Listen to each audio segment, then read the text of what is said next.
O Evangelho nos narra uma cena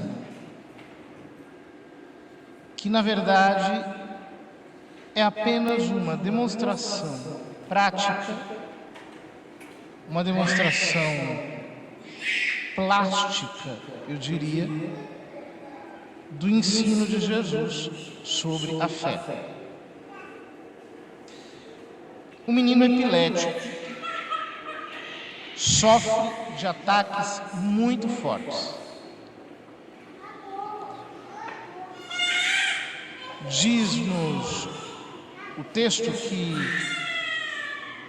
o espírito maligno levava-o para o fogo, para a água, e os discípulos não conseguiam curá-lo.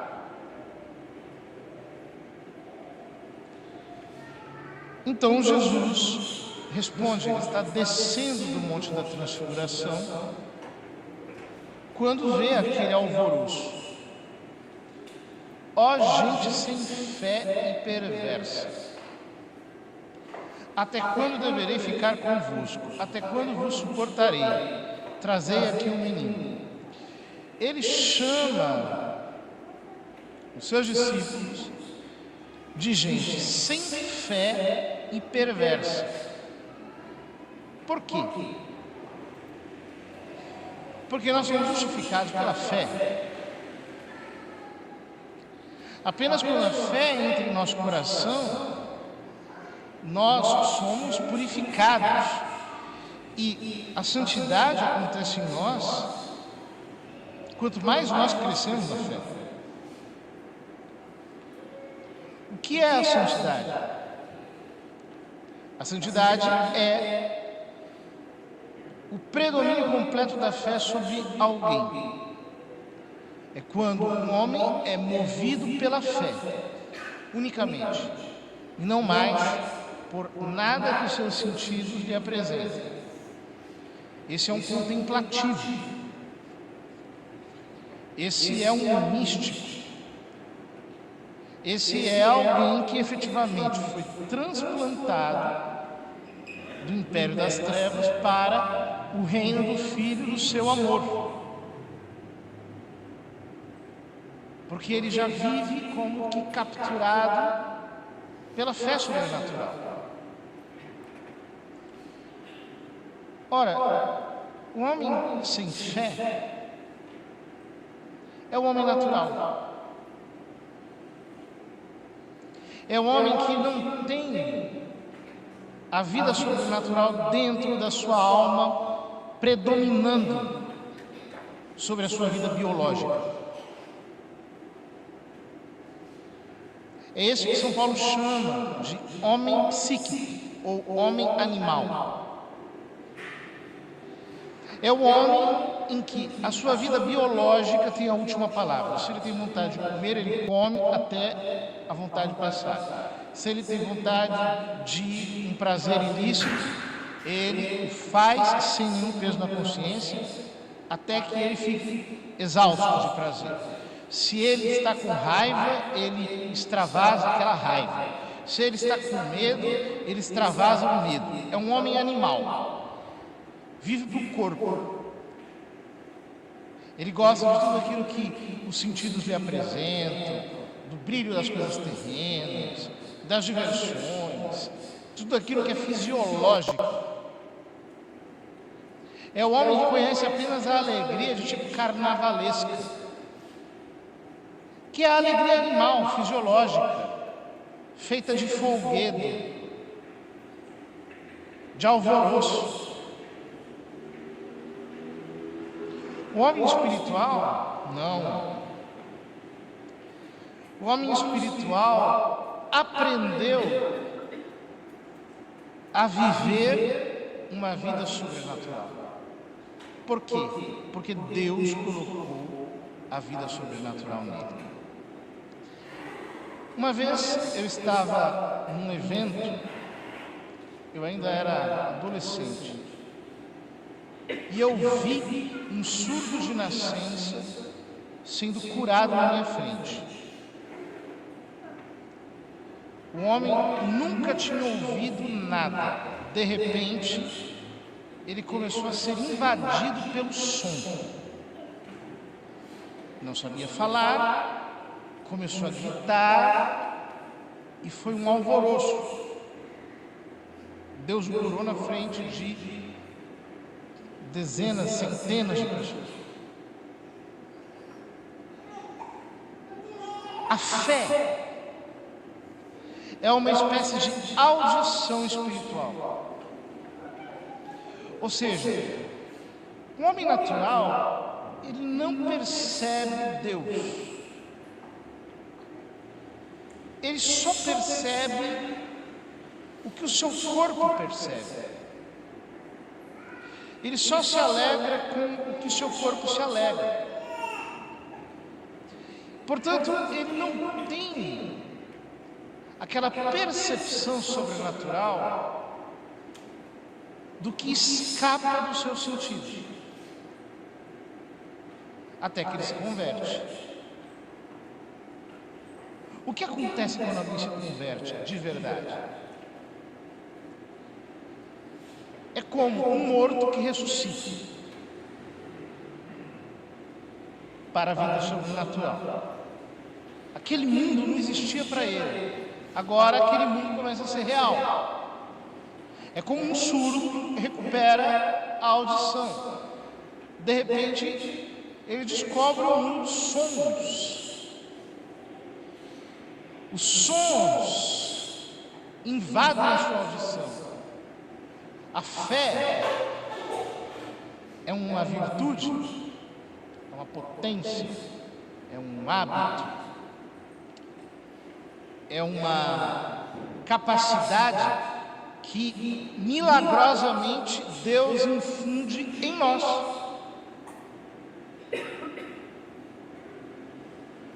Mas que precisa ser alimentada.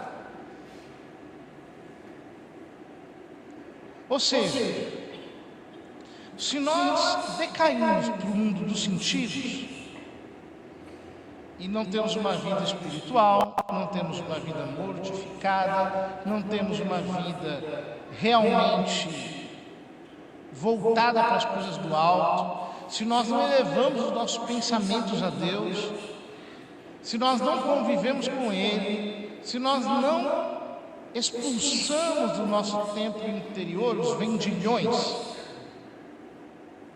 para termos a nossa alma livre e pacificada para escutar Deus no absoluto silêncio, o que acontece é que a nossa fé fica soterrada. E essa é a posição na qual se encontram os cristãos em sua maioria da nossa geração. As pessoas perguntam: por que eu não consigo progredir na minha vida interior? O que acontece que eu fico empacado? É simples. Você não dá paz à sua alma. É o tempo todo correndo atrás de uma coisa e outra, vendo isso e aquilo, escutando isso e aquilo, sendo estimulado pelos sentidos o tempo inteiro. E hoje em dia, então, existe um tipo de vício sensorial que é pior ainda, que é quando a pessoa se entrega aos jogos, a todo tipo de provocação que sensibiliza a sua percepção. Então, aquilo tudo fica exacerbado, assanhado, a pessoa vive para fora. É uma vida que ninguém merece viver. Porque a alma vive como que esparramada entre mil e uma coisas. Vive perdida. Esse cristão não consegue nada. Não tem força espiritual dentro dele. É alguém que o diabo consegue a qualquer momento atacar, derrubar, abalar. É alguém que as pessoas conseguem influenciar. É alguém que, se as coisas vão bem, ele está bem, se as coisas vão mal, ele está mal. Ele é como um espelho do mundo. A sua alma reflete tudo que está do lado de fora, ao invés de refletir Deus.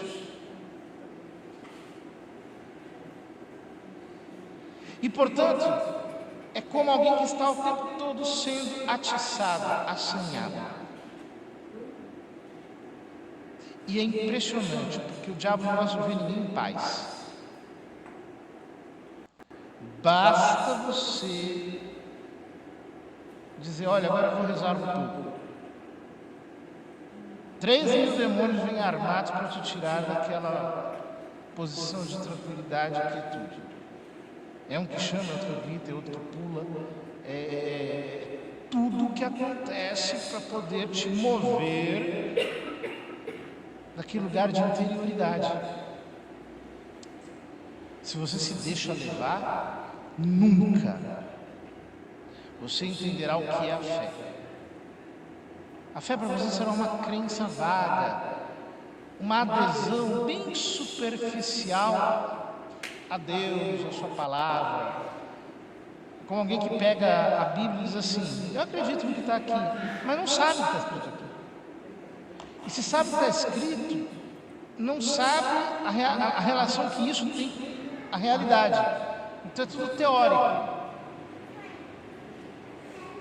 Não consegue absorver do ponto de vista prático.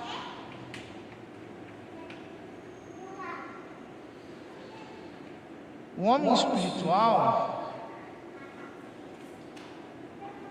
recobra a capacidade de ouvir Deus, ouvir a sinfonia do céu e se move por isso. Como ele escuta Deus, como ele absorve Deus, como ele se enche de Deus, como ele se alimenta de fé, ele come fé. A fé é o seu pão. Como ele se inebria de fé, a fé se torna para ele o seu licor, a água que sacia a sua sede. Como ele embarca no sobrenatural com uma confiança de quem se atira completamente em Deus. Ele vive mais em Deus do que no resto. Então, de um modo como nós não conseguimos explicar, as virtudes sobrenaturais começam a brotar na nossa alma. É exatamente assim. Aquilo que antes te alegrava, agora começa a te dar pesar. Quando alguém vem fazer um comentário malicioso, você percebe uma censura dentro do coração. Se você passou o dia muito corrido, a sua alma seca, grita para você que você precisa parar e beber Deus. As suas necessidades mudam. A fé começa a se estruturar dentro da sua alma. E você vai aprendendo a gramática do invisível. A trabalhar com essa matéria chamada fé. O texto diz que Jesus ameaçou e o demônio saiu dele, o menino ficou curado. Os discípulos perguntaram por que não conseguiram expulsar o demônio. Jesus disse, porque a vossa fé é pequena. Em verdade vos digo, se vós tivesseis fé do tamanho de uma semente de mostarda, dirias a esta montanha, vai daqui para lá, e ela iria. É interessante porque todos os comentadores dizem que isso é uma hipérbole, que Jesus não estava falando em termos literais. Mas há pelo menos 2 santos que operaram esse milagre. São Simão Curtidor moveu uma montanha do lugar, diante de muçulmanos, todos se converteram. E um São Pedro Estagirito, uma coisa assim, no Oriente também, diante de muitas testemunhas. A montanha de São João Curtidor até hoje está lá, tem uma caverna imensa em que os cristãos coptas se reúnem para celebrar, é muito bonito ver tudo aquilo. Os milagres acontecem, eles existem. Existem mesmo. Desde esses milagres que nós não conseguimos explicar do ponto de vista moral. Por exemplo, como alguém explica que uma menina como Santa Inês, tão jovenzinha, aos 12 anos de idade, tenha enfrentado o martírio com uma violência tão grande que assustou os seus próprios algozes?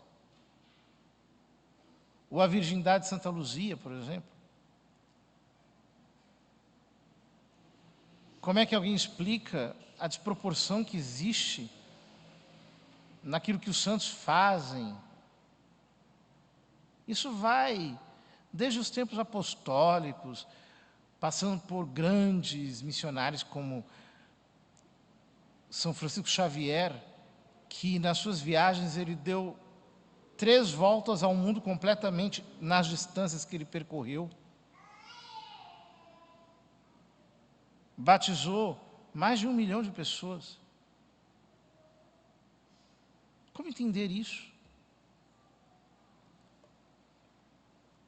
Ou, por exemplo, a potência que tem alguém como Santa Dulce, que fez um trabalho assistencial de impacto, sem ter recurso algum.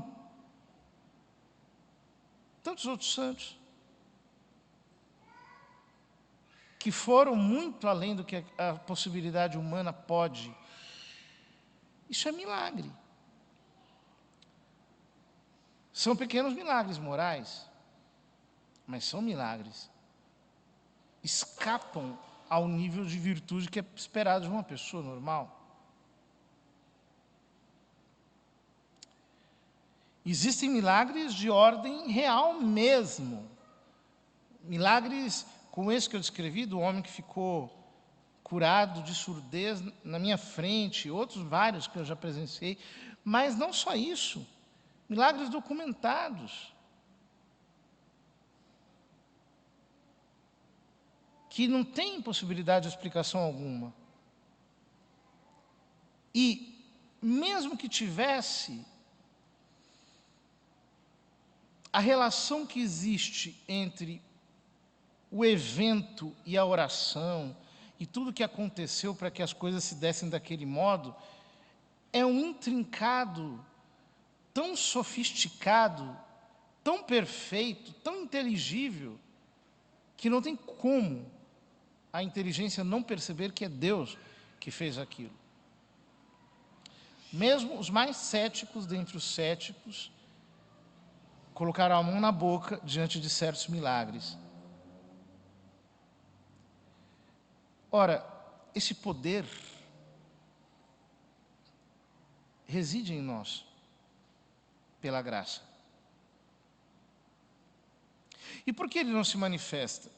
É o que Jesus diz: a vossa fé é demasiado pequena, é menor do que um grão de mostarda. É microscópica, ela não se enxerga. É por isso que a vossa fé não produz efeito algum, porque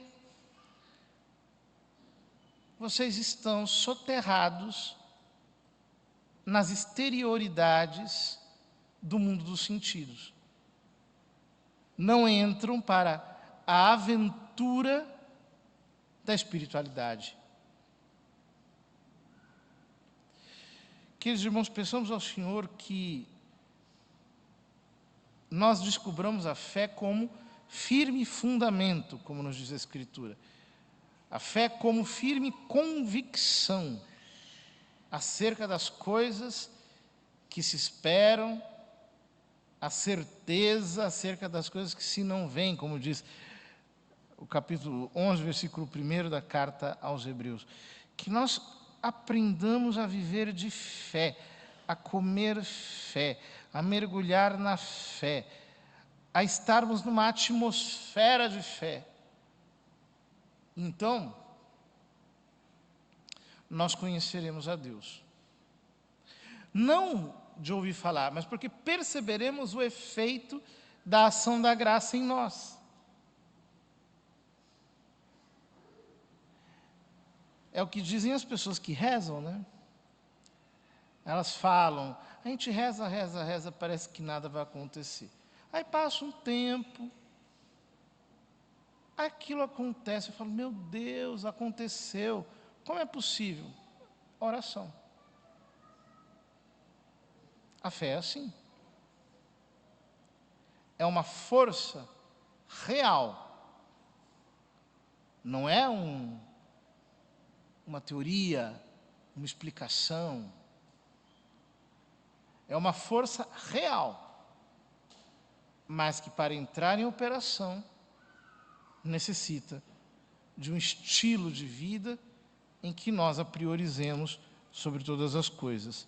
Que o Senhor nos conduza até aí e que nós possamos amá-lo a partir da fé depositada por Ele em nossas almas.